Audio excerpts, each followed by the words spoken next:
kubaramutsa mwakira izo ntasho mu izina rya Yesu Kristo umwami wacu. None rero tugira turabe ijambo ry'Imana. Imana yabonye ko dutegerezwa kuganira umunsi si rya mbere no kwibukanya ahandi ho naho ntosoma mwoshobora kuvuga muti agomba soma ibyo birashoboka kuko turiko twibuka ikimenyetso ciza ku bantu baja mw'ijuru twaronse twasezeraniwe n'umwami wacu Yesu Kristo. Mana tugirire neza. Iki kintu kiturongora, iki kintu kituvugisha, iki kintu cemeye ko gitumye mwumva niko vugibi. Yesu ashimwe. Abandi bagabo ntibariko bavuga gutya, hariho abariko bavuga ibindi. Niyo bavuze ibya Yesu kuko babyigana bakaca bashira kw'indahiro. Mana idutabara. Mugabo iki kintu kituvugisha nikitwemerera twebwe gushira kw'indahiro. Oya, indahiro ni Kristo Yesu. Mana itugirire neza. Dusome igitabo cy'ibyakozwe n'intumwa. Umuntu anyarutsa ashike hano asome igice cya kabiri. Ashike hano asome igice cya kabiri ku murongo wa mbere.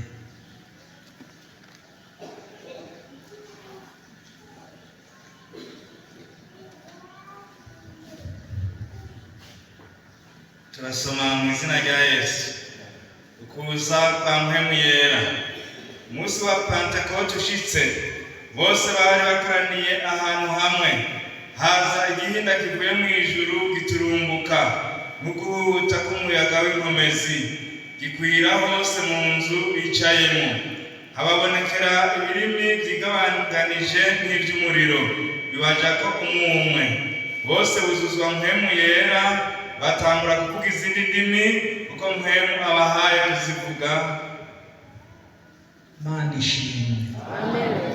Niri jambo nanje numvise yuko dutegerezwa gusangira kuri uno munsi, kandi kuva aya majambo yasomwa jewe kuva nshinjira mw'ishengero ku munsi nk'uyu barasoma aya majambo. Mana itugirire neza. Muga naho bayasoma sinumva ko arahera uburyohe muri jewe. Wewe Yesu adufashe. Wewe ijambo numvise nagoberewe ko yuko twosangira ni ijambo ryo kutwibutsa ku muntu akaba afise ikintu kimwerekana ko uwo mpere Yesu ashimwe. Kuko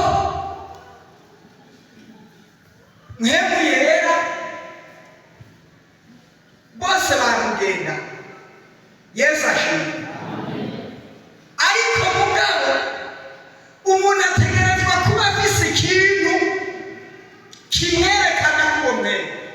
Mana itugire neza. Birashika umuntu akagira mpemu yera amuvugisha mw'isengero bikagenda neza, mugageze mu gihugu bigahinduka. Mana itugirire neza. Mu modoka bigahinduka. Yesu ashimwe. Ari mu kazi akora bigahinduka. Ari hahandi mu bagenzi bigahinduka. Mana idutabara. Yari umuririmbyi mw'isengero akaririmba bikagenda neza, ageze mu kazi akora bigahinduka. Mana idutabara. Umwe niwe yambabaje yavuze ngo jewe nkubise ingumu ngo uburambuye. Mana idutabara. Ngo uburambuye ngo nkubise imwe ubuzi kukubiswe zibiri. Kandi ageze mw'isengero aca atamba ngo mpemu yera n'ikidodo ngo shirako bose. mugabo ageze mwirigara ngo nkubise ingumu uburara. None uwo mpemu yera n'ubu tuvuga cyane n'uyu Mana dutabara. Nicyo gituma nababwiye yuko umuntu akwiye kugira ikintu kimuranga, ikintu kimwerekana, ikintu kimusigura, ikintu kimuvuga, ikintu kimwerekana. Naho atobavutse, Yesu ashimwe, naho atobavutse icyo kintu kikamubonekanako. Naho yoba ariko aragenda mw'ibarabara gusa bakavuga ati uyu muntu arafise ikintu afise. Yesu ashimwe. Ageze mw'isoko akagira ikintu kimwerekana. Kandi aho uvuze mw'isoko, erega no mw'isoko ntiyoroshe. Yesu adufashe. Yesu ashimwe. Mw'isoko mwibaza ngo haroroshe. Abataraja mw'isoko bashoye ikintu kiri hejuru turaba. Abamaze kugira ibyo mushoye ikintu hejuru turaba. Mana bagiriye neza. Yesu ashimwe. Kandi ntugire ngo icyo kintu kigaragara washoye icyumbu gusa. Mana dutabare. Niyo washoye inka, icyo kintu kirabyuka cyane kikazima. Aha muzinka mu bidandazwa, si ikidandazwa gitoboye. Yesu adufashe. Amen. Abamaze kujya mu isoko y'inka, shira intoki hejuru turaba. Muntunge niyo nyigisho yanjye y'uyu munsi. Mana itugirire neza. Mu isoko y'inka uyishoye uje kuyigura akakubaza ati irakomeye cyangwa irarwaye, aha hantu ndiwumva ko hagoye. Yesu adufashe. Aha hantu ndiwumva ko hagoye kuyisigura na bya bindi byatumye uyishora. Icyo kintu kikaza kibyuka kikakubwira ati umva utegerezwa kubivuga. Kandi ubivuze bagukatana muri yo bagukata miliyoni zibiri. Mana itugirire neza. Icyo kintu ugendana ukemera guhera miliyoni zibiri mugabo ukakigumana, kuko mpemu yera ntabwo arabanza akakubwira ati menye uriwe, kuko uje kwigura ngo warashitse. Yesu adufashe. Uyu nyene ndababwira atatanga gukanura ijisho kuko ntawatinya. Mana itugirire neza. Ntawatinya. Uwo ni we wese aramuraba akamutunga urutoki ati uba. Hanyuma ukaca utangura ngo yasiye iwanje ngo nuwiyindungikanye kugira wiyorohereze. Mana itugirire neza. Inde yayikurungikanye ko ari iwawe wayishoye ukubonye byase ari ukubonye ikamwa make. Imana itugirire neza. Ukaba ugomba kuyihindura kugira ngo uvuge ngo ikamwa make ni cyoroshye, mugabo icyo kintu kiba muri wewe. Mana itugirire neza. Kiratuma ugira wivuga. Yesu ashimwe. Utinda ishoye ikamwa make. Ati kwikamwa make je nashaka ikamwa menshi. Ngaho umukiriye wa mbere uramuhora. Mana dutabara. Yesu adufashe. Mbega bayishoye kwa Yehova. Mana itugirire neza. Yesu ashimwe. Umuntu umwe twagiye mu rugendo acambwira ati uje kurondera inka ndende, ngiye kurondera inka nziza. Nanjye kubera namubona ahakuvukishwa afise uko ameze, Imana irampaye. Yesu ashimwe. Acanyereka inka iri mu guhwera.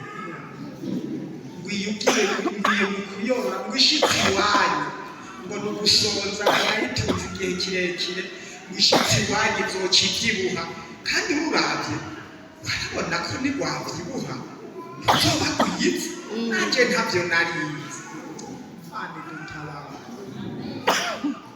ndayishikanye mu nzira ikigendera cyumvanira ntabwo ngize ndacyamubaza ngo urihangane uhiga umuganga sindanashika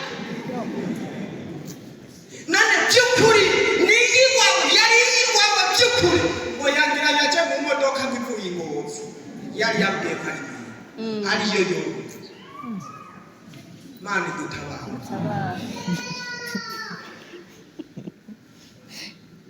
none iki kintu cyerekana ko umuntu yera ubwo wumva yuko cyoroshye muri bya bindi bashobora kukubaza ngo hanangahe ngo naya ngo ndaguhanya ya wundi yarampaya akantu wakubaza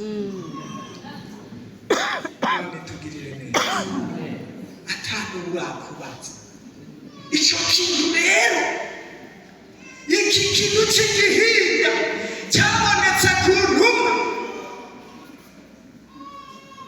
intumwa nazo zitararonka mpemu yera bari bameze nk'aka Yesu adufashe mbere Petero yari nk'umuntu ameze nk'uwurinda yari yahakanye umwami wiwe inshuro zitatu ko atanamuzi Yesu ashimwe je mpora niyumvira kuri Petero nkasanga ntiyari yoroshe umuntu atagira mpemu yera kugendana umwami ubuhanye na mpemu yera yatanzwe ejo burya mwangana gutya Yesu adufasha none kubona mutangana gutyo mpemu yera yaratanzwe yaba ataratangana Yesu adufasha wibaza ko byari kumira hariho abo basenga umwaka uhetse aho twahora basenga umwaka uhetse bakaca bagira ati uherate cyangwa bagasenga yakuze agahuzu gashaje Imana itugirire neza burya rero umuntu twahawe atugoberera kuri kumwe nayikarosha abantu bose bobishobora Yesu ashimwe abantu bose bobishobora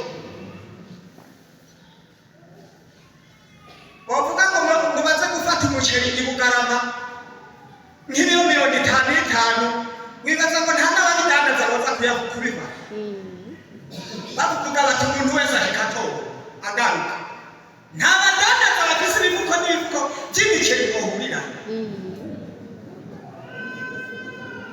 Yesu atugirire neza mugabo kwakira umpema turongora uyu mpema azoturenganya vya bindi byose si byoroshe kugira ngo dukore ingena ikaradutomeka abigishwa babonye bafashe Yesu bamwe baramutaye ngo hariho n'uwagiye ari gusa bafashe umutamana wiwe akavuga ati ntebye umutamana ntibatsinde hano kandi ntibyari byoroshye Yesu ashimwe ntuzohava utwenga ngo barirutse baramutaye umenga n'icyigisho waronse ukamenga utagira mpemu ntiwari kumuta igiteye Yesu ashimwe murazoraba aha ku murwa mukuru wanyu ahanyu niho bigishiriza iby'igisirikare cyangwa iby'igipolisi ejo twarahuye sanga abapfumba gace mu byondo umuntu yarazi kwambara neza bakamubwira ati nare hari mu byondo agaca yikumbagaza Yesu adufashe baba bariko bamukura mu ntoki baba bariko bamukura mu nsambabatsi baba bariko bamukura mu bya bindi byose twankonda y'amabere yo nkaburi nyina baba bariko barabimubutsa kugira ngo asigare iki ubundi urazoraba n'intambuko yabo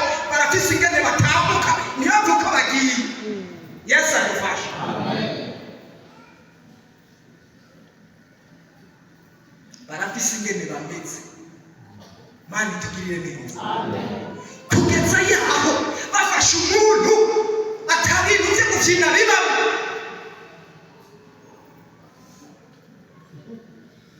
N'umwambaro wabo umwe niwe yagize ngo ari karamuramutsa aza ya bateye igihugu ukoze ku mwambaro wacu hasi akibaza no gufina. Mana itugirire neza. Ngo yasomboroke igihugu ngo kamukoreye ku mwambaro acamwereka ibyo atarazi ngo ahura abona igishatse ko ngaho bicura kibo ngo aha muri inkofero ngo warutse kiriko ngo raba neza acara yihindukiza Yesu agufashe. Hanyuma rero ati aha wajyabye mugabo akibaza n'inkuba yagiye kubyemera bamuhaye inkoni zitatu wego banyakubahwa ndajyana. Yesu agufashe. Bumvise kijya n'igitero rero mbega wibaza yuko byoroshe. Biroroshe cyari byoroshe. Igitero cy'amashika nka mirongo, igitero cy'amashika nk'ijana. Baje harimo batigera batwenga bavuga ngo je mperuka gutwenga ngo nkibere kwibere rya mama ngo niho natwenga ngo nayo just like. Mana itugirire neza. Yesu ashimwe. Kandi harimo abacamanza. Ndantunga jewe abacamanza ndahasinze abari kungene bangana. Mugabo yambaye ujya mwambaro shawiraho. Ya wibaza ko aricyoroshe. Yesu ashimwe. Mbega ereka bajya kandi bacamanza ngo nina mitende ushitse kuri iyo peji bakagiriza ngo hari ibintu wononye nawe bakaba bamufumbatishije akantu muri abasanga mu biro byabo atangura kuza arakora ku ngofero ayigihugu. Mana itugirire neza. Kandi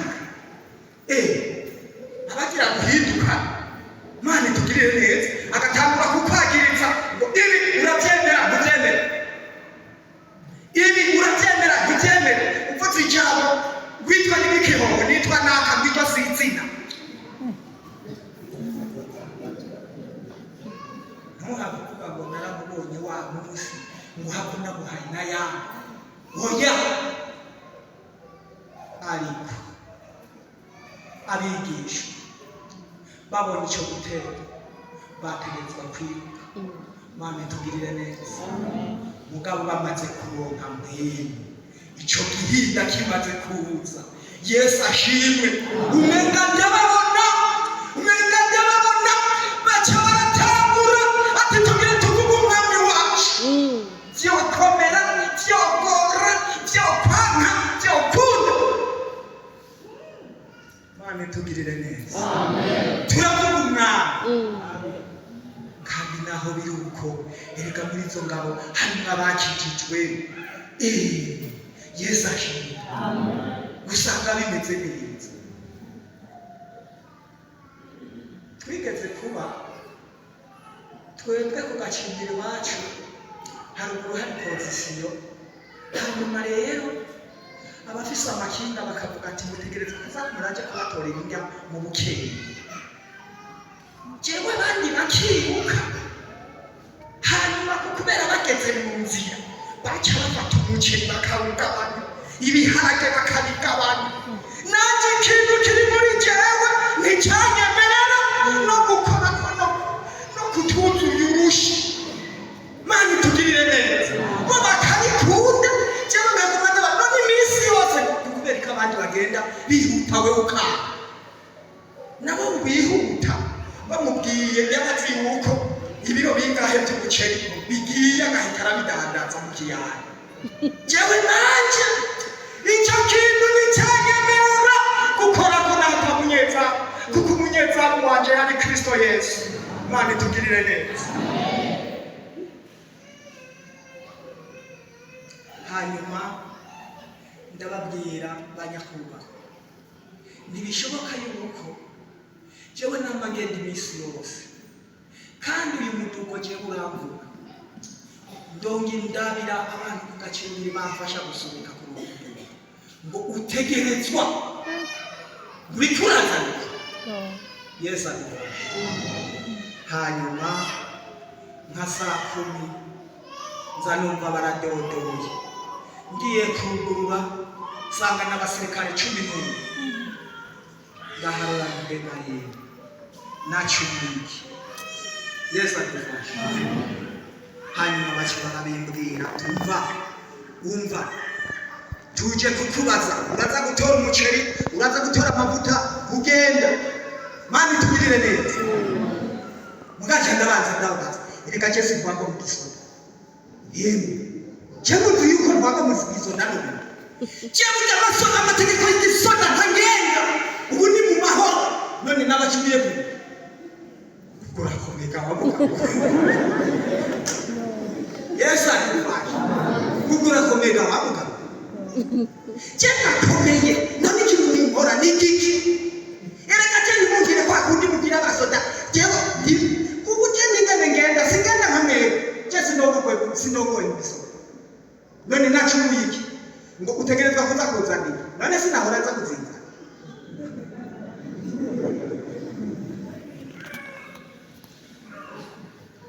umwacha aravuga ngo jura nzizina giwanje yahe izina giwanje urarize ngo subira muri mwe uragenda ntugenda yo ahubwo ngirengende Yesu adufashe girangende sawa chandasohora ikiga cyandigira hanyuma ndabizana cyandabiryamikepfo chandaduka aho mali Yesu ashimwe. Mukubarongoye yarumukizwa Yesu ashimwe. Bazababona ndagiyo yicaye acarahaguruka tuca turarabuka ngo nibiki ko aba basirikare bawe nagiye ngo na saa 10 batonze ku rugo rwanje jewe iminsi yose bamba namaduka ni umuceri je ukananira gusunika kandi haje abagabo igihumbi benshi bacu nagomba bambarize ico je nabacumuye acara bahamagara hewe baratinya mu bintu bigishijwe ese yewe nishengero bafatinde bafise acara babwira ati mwese asabe maga byagenze gute ngo naho ngo tuze kumufa bandi ntoyi ubu tugomba tuvuge bya bindi mwambwira mu gitabo. Yesu adufashe. Jewe nyakubahwa aba bantu biwacu hari abagabo benshi muga abantu ndakora jewe misi yose namanagiye none kukubera iki ari je batonda ko mbega kuba naraguze ikinga naracumuye ku gihugu nagomba kumbwira ibyo bintu kuko ibyo kindi gihe nari jewe nta komine yagiye yakijya mpaki niki wanyu none kugura ikinga mu gihugu birabuze mu gisirikare ngo haho nyene wabagiye ngo ntimari kuvyikorera kukuta umwe w'umukristo acambwira ngo hogize kugusunikisha cyane arabisaba ngo yandeka ngende kuko narinze ko ari mwene data acica ndavuga nti reka nze tujana turagenda cyanyongorera mwiriga ngo we hari bagutabe ngo abandi baca babiyuru bajya ngo nicyo gituma ubona batatsita ntereka ndabizi mugarukiye urabizi yuko nanjye ntabyere ngo niyo magogo wagize bandi tugirire neza hari ibintu tugira n'amagogo kubw'iki kintu Yesu adufashe ukajyana ibintu ukabishikana atawuri karakurereka ukabikora atawuri utunze ijisho nyamuri kukorera umuntu ukamukorera atawuri karakurereka Mane tugirire neza ureretswe nawe iki kintu kigihirinda caje kurugo Mane tugirire neza kuko bamaze kuronka mpemu yera baciye batangura kuvuga uko mpemu abahaye kubivuga kandi aho nyene n'abandi bo mu ndimi nyinshi bariko barabyumviriza barabatamuka abantu banditswe ku bintu erega ibi bintu turimo erega ntibabizi yesu ashimwe barabizi no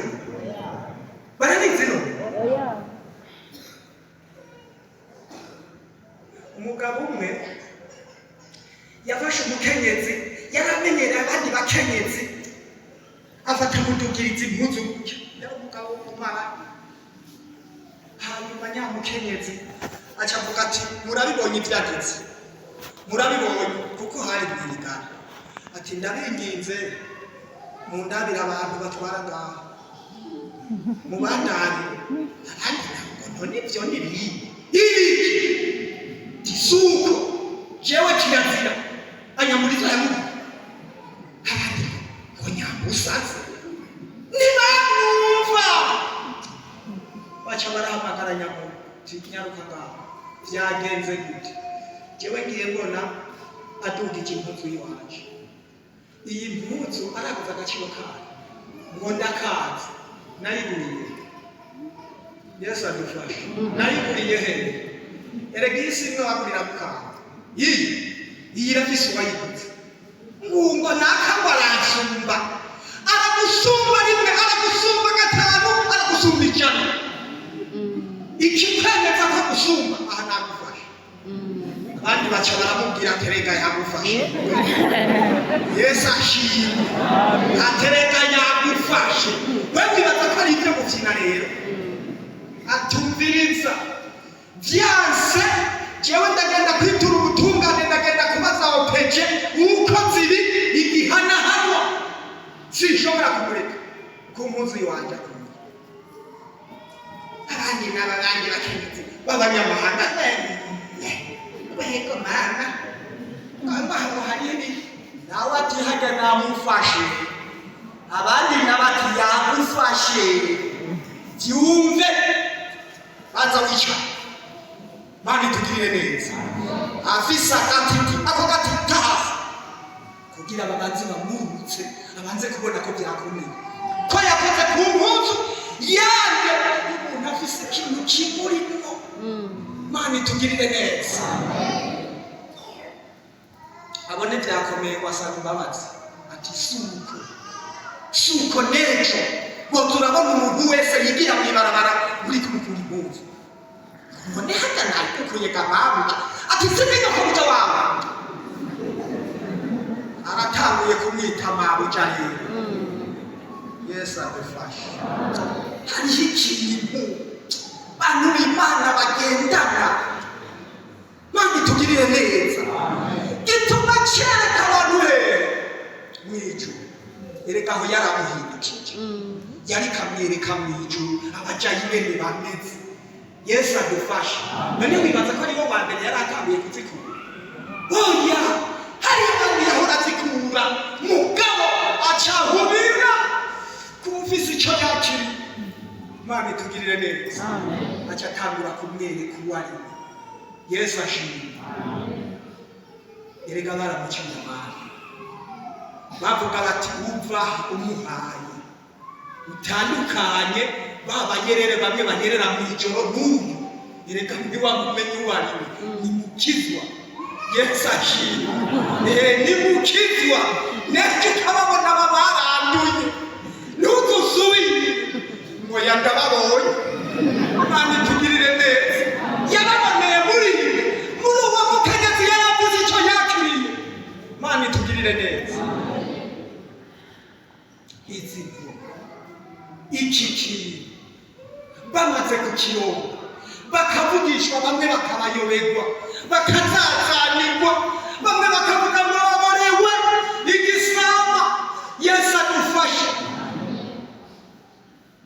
nabajije abana ngo igisama nsanga ntacyo bazi abana bibi none no muri mwebwe hari utakizi shira intoki hejuru turabona utakizi shira intoki hejuru turabona batazi igisama none mubona ko ari yesu adufashe igisama n'ibitoki bagana, hanyuma rero bagashiramo uruberero rwo kuyambira. Hariho igihe rero igera itarasha neza ngo yature rwose, iraryoshe kuba n'abana, umwana yigiyemo ntiyoyivamo. Yesu adufashe.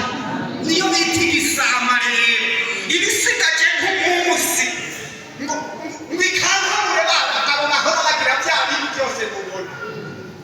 Yesu adufashe. Ibisosa ibigize yoroheje, uyibandanije rero iramugirira akamaro. Yesu adufashe. Aha rero niho baci bavuga ngo babone wiki, ngo babone w'igisama, ngo igisama nicyo cyababoreje, kuko babonye bavugishwa.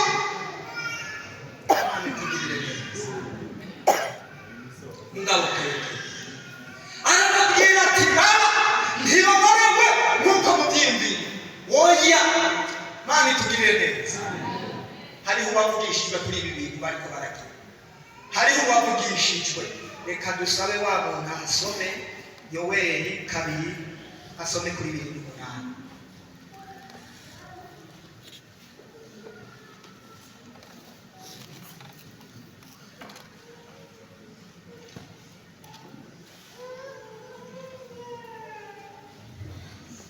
Nomero zo hasi n'amajana 988 afise za kera.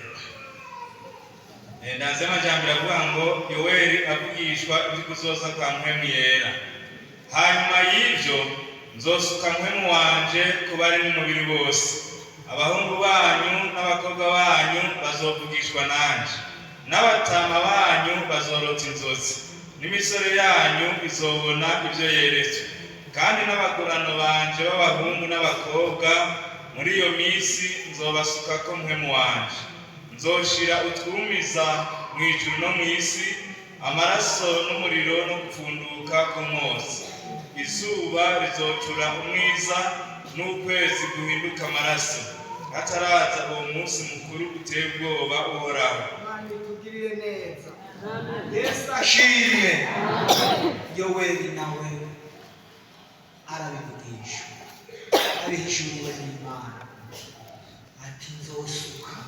Mana yarikira abasezeranira abantu bayo ati nzosuka mpemu ku bari n'umubiri bose, kugeza yaho n'abasore nabo.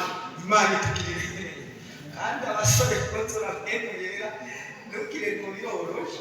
Abasore n'abakobwa muri iki gihe biragoye, niho ngira biroroshe. Yesu ashimwe. Jewe narakorera ahantu bita Ishumba, rero ndiko ndajayo nagenda mu ijoro. Nari mfise iradiyo yari ifise umuco munini, ndayakije hose hagacahabona. Imana itugirire neza. Bamwe nkasanga bicaye hagati nko mu nganigani nk'uku, umusore n'umukobwa barambirije mu nzira. Umwe rero acambwira ngo zimya,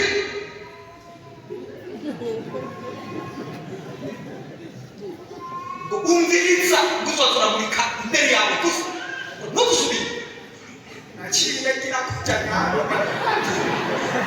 aciye banyigisha ko turagenda ndamurika ndabishije ngo kuba muri wanjye ntugusubire kurabishamo.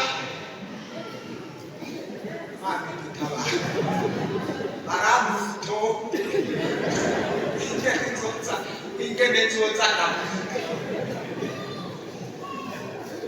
gira nirinde, kubera hari mw'ijoro naciye nza ndamurika hasi aho nca gusa.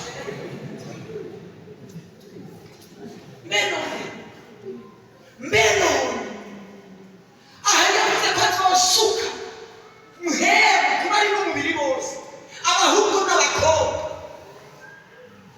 Mana itugirire neza. Bakavugishwa na Kristo Yesu. Bibaza ko byoroshe. Mana idutabara.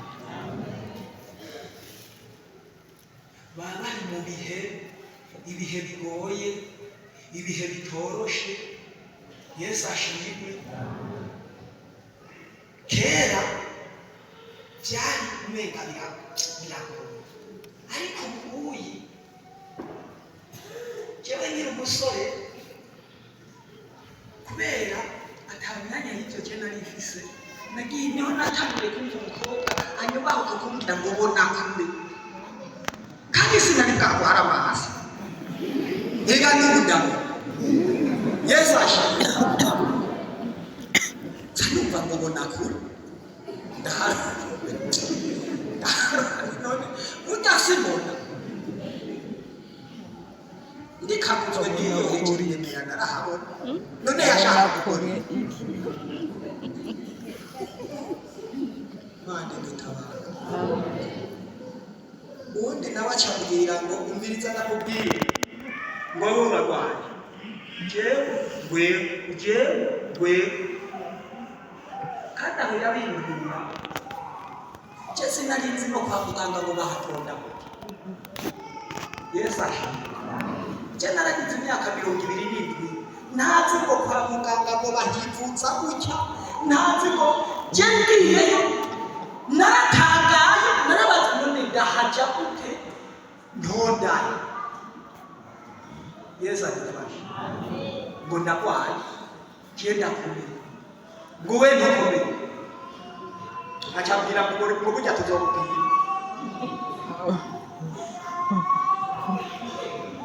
Uri muganga we, none muganga we ntabwo waje kwivuza, ugira muganga bahita agahitamo umugabo cyangwa umusore abonye mwibarabara ngo cyangwa ndakubwire yo mwebe.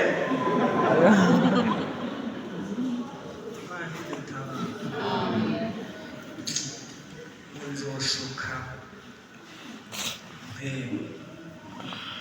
Uyu mpemu rero ni warongowe na ba basore bakigeragezwa kwakura, na ba bigeme bakigeragezwa kwakura. Yesu ashimwe. Akabarongora kandi baratinda bakabimenya. Yesu ashimwe. Yego uriko bwibura n'abisi barabona, none ntibamuzi baramuzi ahana n'ishengero abariko mpemu naho mwibarabara barabazi. Mana tugirire neza. Nababwiye nariko ndagenda mwibarabara mbona umusore umwe, bari abakobwa babiri, umwe ntiyarakijijwe uwundi yarakijijwe, acakora kumu yakijijwe akukeneye mwemwe acakugwaze, acaramureka acakora kuwundi adakijijwe. Nzanumva murije nyina yataye yawuze kuja kuri uyu moyi. Imana idutabara. Wibaza yaragusubiye ngo ugomba gupfimisha kudupfimisha nyoko bashangira yamaze mukabiryo byari kuvuga uwo muntu w'Imana. Yesu adufashe. None nk'uyo hanyuma wibaza ko cyobuza kwamukorako mugabo yamwibije nyina yosubiye yarabonye yaciye avuga ngo ni igikashi. Mani dutabara. None igikashi n'igitoke cy'igitsina cyamubira. Erega abantu bari kw'ikintu kinerekana ko mwebo bakwiye kuba ibitoki byabo. Yesu adufashe. Harigeme bakabikashi babibisahira rero.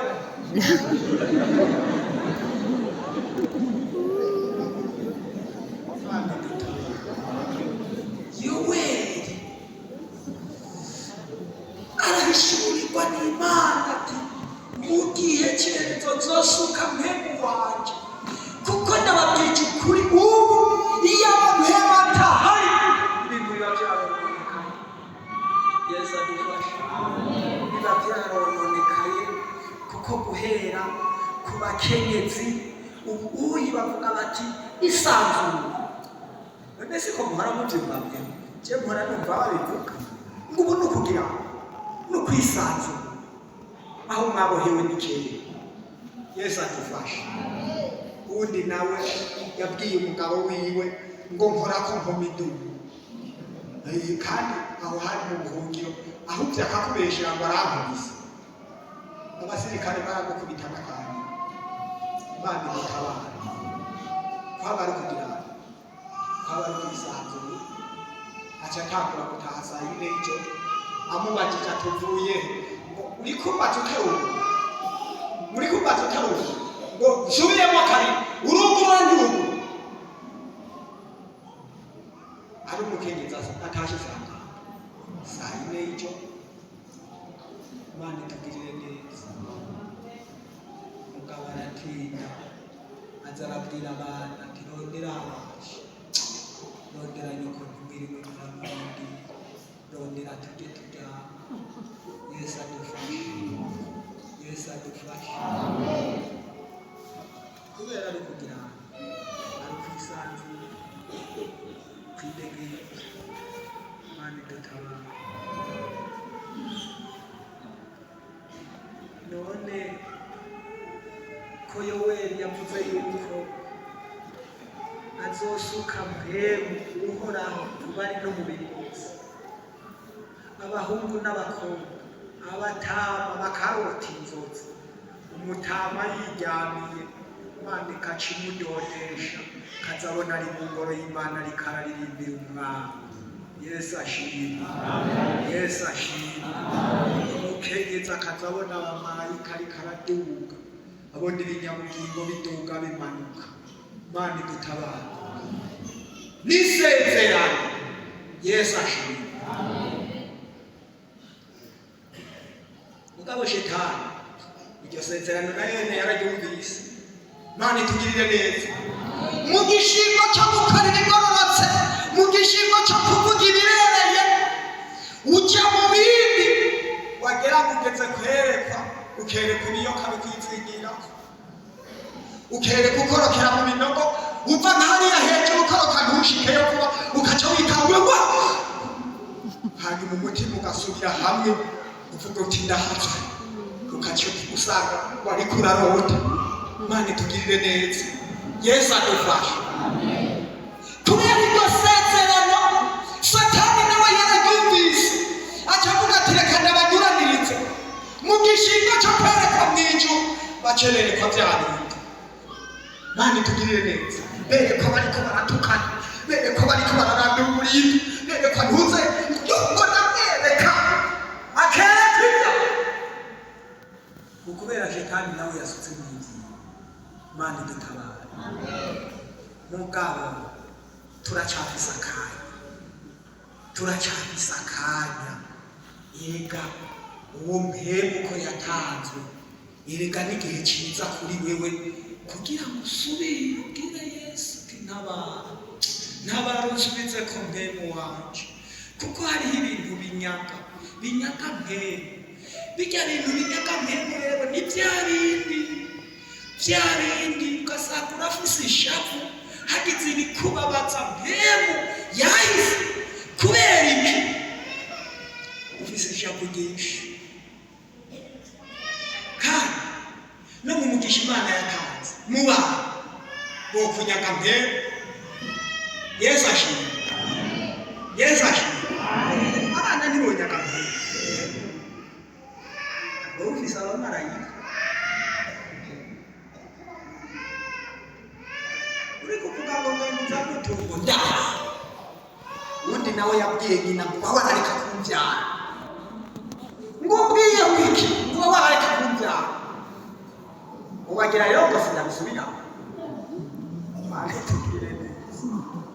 Wibaza ngo mpemu arakuma muri we bakubwiye wibutse bya bindi byose, wibutse ya misonga, wibutse bya bindi byose bwa buruhe, wibaza ngo mpemu yarakuma ubanza gutaka ukiyumvira ibindi bintu. Yesu adufashe. Hariho abaca baduka kubatuka, hariho abaca bagira nte ibintu nk'ibyo. Kandi icyo gutuka kuragira uri kuragira icyo mwatura ko kuko kimubaka Yesu adufasha uvuze ngo warupfu yewe naho rutaba urupfu uwo munsi araba urupfu rwawe mu yindi minsi Imana idutabara kuko urupfu ni urupfu rw'upfuye gupfa koko upfuye abantu basinzira ni ruto none akubikije kuja mu ijuru ntabo bayipfa Yesu adufasha cyangwa barakagowe mbe yagowe ari umukobwa burya weho n'ubwo kuko umutumye kugorwa umupfumye kugorwa akaja ku mugabo w'ishetani arimo shetani na shetani kaziya basha ibintu byose byamwuzuyemo Mana itugirire neza agasigara k'umuryango kuyiwa